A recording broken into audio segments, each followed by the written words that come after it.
কখনো vanilla flavour, cherry flavour বা lemon ফ্লেভারের কোক খেয়েছো? যদি খেয়ে থাকো সেটা আমায় কমেন্টে জানাও। আজকে আমি এই তিনটে রেয়ার ফ্লেভারের কোকা কোলা ট্রাই করবো। আর এই তিনটে কোকা কোলা ইম্পোর্টেড, মানে নর্মাল দোকানে তো পাওয়া যায় না। যেমন এই ভ্যানিলা ফ্লেভারের কান্ট্রি অরিজিন হচ্ছে কি মালয়েশিয়া, আর চেরি আর লেমনের কান্ট্রি অরিজিন হচ্ছে ইউকে। তো সবকটা যখন বিদেশি তখন একটা একটা করে ট্রাই করা যায়। আর এই তিনটে ক্যানের দাম পড়েছে 560 টাকা। তো আমার কমেন্টে জানাও এক একটা ক্যানের দাম কত। সবার প্রথম ট্রাই করবো ভ্যানিলা ফ্লেভারের কোক। তো এই ক্যানটার কালারটা কিন্তু খুব সুন্দর, দেখতে ভালো লাগে, মানে মনে হচ্ছে যে একটু ডিফারেন্ট। নর্মাল আমাদের এখানে দোকানে দেখা যায় না, একটু তো দেখতে আলাদা লাগে। তো ট্রাই করা যায় এটা টেস্ট কিরকম হয়। তো ভ্যানিলা ফ্লেভারের কোক আমি প্রথমবার খাই। তোমরা যদি কেউ খেয়ে থাকো সেটা আমার কমেন্টে জানাও। তো ওপেন করো। ওয়াও, তো একটা সুন্দর vanilla plus Coke Coke mix একটা গন্ধ বেরোচ্ছে। তো ট্রাই করা যাক। আর ভিতর দিয়ে অনেকখানি কোক উঠে এসছে। দেখো কোক কোক ব্যাপারটা তো আছে, কিন্তু খাওয়ার পরে জিভের চারপাশে কোথাও একটা ভ্যানিলা ফ্লেভার ঘুরে বেড়াচ্ছে। মানে খুব ভালোও খেতে না, আবার খুব একটা খারাপও খেতে, মানে এক দুবার ট্রাই করা যায়। একদম নতুনত্ব একটা ব্যাপার। তো আর একটু ট্রাই করা যায়। পুরোটাই খাওয়া যদি অনেকগুলো টাকা আছে আমার।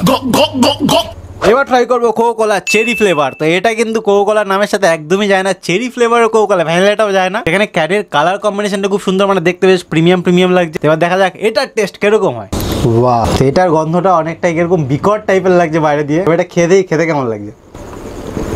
এটা টেস্ট ভাই খুবই বাজে, কিরকম গান্ধী পোকা টাইপের কিরকম টেস্ট। চেরি ফ্লেভার তো ভাই কোনো দিক দিয়ে মনে হচ্ছে না আমার। একটা গ্লাস নিয়ে আসো তো আমি কালারটা দেখি, কালারটা কিরকম, কালারটা অন্যরকম কিনা। তো তোমাদেরকেও কালারটা দেখাই, আমি নিজেও দেখি। না, কালার তো একই আছে, না একটু আলাদা আছে মনে হয়, বাট এটার টেস্ট সত্যি জঘন্য। বাট আমার মুখে তো ভালো লাগে না, কারো না কারো মুখে ভালো লাগতে পারে। তোমাদের ভ্যানিলা ফ্লেভার কোকা কোলার কালারটাও দেখাই। একই রকম, সামান্য লাইট ডিপ হতে পারে। হ্যাঁ, কালার একই, সামান্য লাইট ডিপ হতে পারে। হ্যাঁ, কালারে সেরকম কোনো পার্থক্য নেই। এইবার ট্রাই করবো লেমন ফ্লেভারের কোক। তো আমার মনে হচ্ছে এটা খেতে একটুখানি ভালো হবে, কারণ লেমনের সাথে কোক খুব একটা খারাপ যায় না। তো ভ্যানিলাটা শুনলেই কিরকম লাগে, বাট লেমনটা ভালো লাগতে পারে। তো এটা ওপেন করা যাক। আর প্রত্যেকটা ঢাকনা না খুব টাইট। ওয়াও,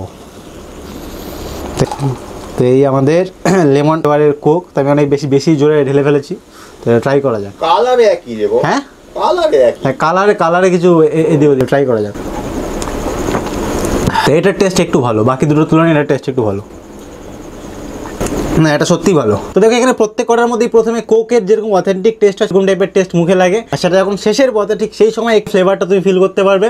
বাট লেমনের টেস্টটা ভালো, এটা আমাদের ইন্ডিয়াতে সবসময় অ্যাভেলেবেল থাকলে ভালো। এটা টেস্ট খুব একটা খারাপ। প্রত্যেক কটা ক্যানই দেখতে সুন্দর। আর প্লিজ এই ভিডিওটা লাইক করো, কারণ এই অর্ডারটা আমি একদম দিতে চাইনি, এটা ভুলবশত অর্ডার হয়েছে। আর এতটা খরচা করে এই ভিডিও বানানোর কোনো মানেই হয় না। যে বাইরের দেশে খাবার, যে ভাই সে বাইরের দেশে খাক, আমার এই দেশে অর্ডার করে খাওয়ার কোনো মানে হয় না। তো ভিডিওটা লাইক করো। আলটিমেটলি এই কোকের টেস্ট, যেই টেস্ট আমরা ছোটবেলা থেকে বড় হয়েছে, এর টেস্ট আমরা জানি, প্লাস এটা ভালো খেতে। বাট লেমনটাও ভালো খেতে, কিন্তু কোথাও না কোথাও মনে হচ্ছে, বাট কোথাও না কোথাও মনে হয় এটাই সব থেকে ভালো খেতে। তো আর কি দেখাচ্ছে নেক্সট ভিডিওতে। ততক্ষণ ভালো থাকবেন, সুস্থ থাকবেন, আর আমাদের ভিডিও দেখতে থাকবেন। Tata, bye bye, take care.